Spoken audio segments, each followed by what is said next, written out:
Good night, teacher. This is my last job there. The institution where I work is agroindustrial in Nashur.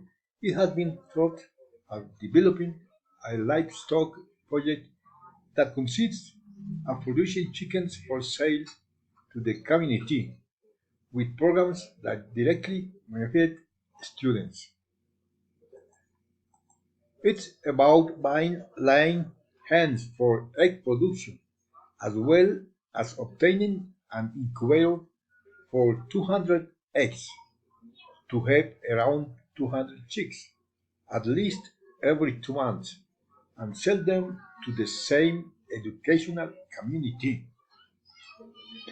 The project would also carry a preliminary market study for its viability.